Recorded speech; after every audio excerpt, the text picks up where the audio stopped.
কিছু অ্যারোমা এরকম হয় যেটাকে আমরা চাইলেও উপেক্ষা করতে পারি না। আর তার সাথে বিশাল ডেগে তেহারি বাড়ার টুংটাং শব্দ আমাকে আসলে থামিয়ে দেয়। সোজা ঢুকে পড়লাম নাজিরা বাজারের একটা বিরিয়ানির দোকানে, যেটার নাম হচ্ছে মামুন বিরিয়ানি হাউস। আর রাস্তার চারপাশে দেখেন ব্রাজিল এবং আর্জেন্টিনার পতাকা দিয়ে এত সুন্দরভাবে সাজাইছে, যেটা দেখে মনে হবে ওয়ার্ল্ড কাপটা যেন বাংলাদেশই হইতেছে। আর মামুন বিরিয়ানি হাউসের ভিতরে আপনারা মোটামুটি একটা ভালো পরিবেশ পাবেন নাজিরা বাজারের অন্য বিরিয়ানির দোকানগুলোর থেকে, যেটা আমার কাছে এদেরকে আলাদা করে তুলছে। আই মিন লাক্সারি টাইপের কোনো কিছু না পেলেও এখানে আপনি এসি, সোফা এগুলো তো পাবেন। সাথে এদের এখানে প্রতি শুক্রবারে 2 ধরনের অফার থাকে, চাইলে সেটাও অ্যাভিল করতে পারে। আর আমরা নিছিলাম বিফ তেহারি, যেটা হাফ প্লেট ছিল, প্রাইস ছিল 150 টাকা। আর ফুল প্লেট নিতে চাইলে 300 টাকা দিয়ে নিতে পারেন, এটা আপনাদের উপর।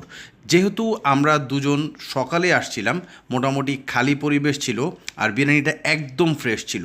আমার কাছে তেহারির আসল মজা লেবু চিপে পেঁয়াজ দিয়ে কাঁচামরিচ দিয়ে খেতে। আপনাদের কাছে ব্যাপারটা কীরকম আমাকে অবশ্যই কমেন্টস করে জানাবেন। যাই হোক, তেহারিটা একদমই ঝরঝরা টাইপের ছিল।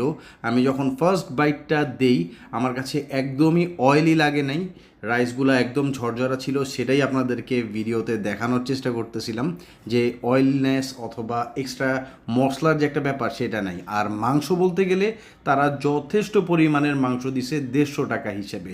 এটা যদি মনে করেন খিলগা অথবা ধানমন্ডির দিকে খেতাম, আমার কাছে মনে হয় 200 থেকে 250 টাকা নিত বিরিয়ানিটার প্রাইস। আর কোয়ান্টিটির কথা বলতে গেলে একটা হাফ তেহারি দিয়ে আমার হয় নাই, সো আমি কিছুক্ষণ পরই একটা কোয়ার্টার অ্যাড করলাম, যেটার প্রাইস ছিল 80 টাকা। আর যারা আমার লাস্ট ভিডিও দেখে বলছেন আমি খেতে পারি না, আশা করা যায় আপনারা আজকে কিছুটা হলেও স্যাটিসফাইড হবেন। যাই হোক, সকালের নাস্তা হিসেবে ভরপুর তেহারি খাওয়ার পর বেরিয়ে পড়লাম যেই কাজের জন্য আসলে নাজিরা বাজারে আসছিলাম। ভিডিওটা কীরকম লাগলো অবশ্যই কমেন্টস করে জানাবেন। সাথে থাকবেন, দেখতে থাকবেন লাইভ উইথ অর্ণব। সামনে অন্য কোনো ভিডিওতে দেখা হবে। আসসালামু আলাইকুম।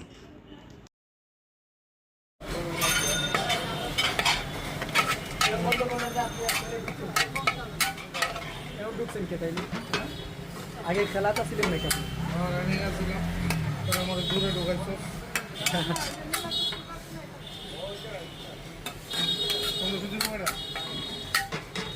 আপনি স্টপ করে রাখিলেন না?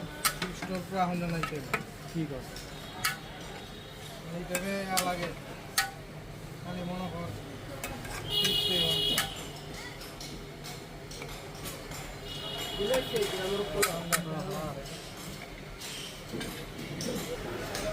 তারা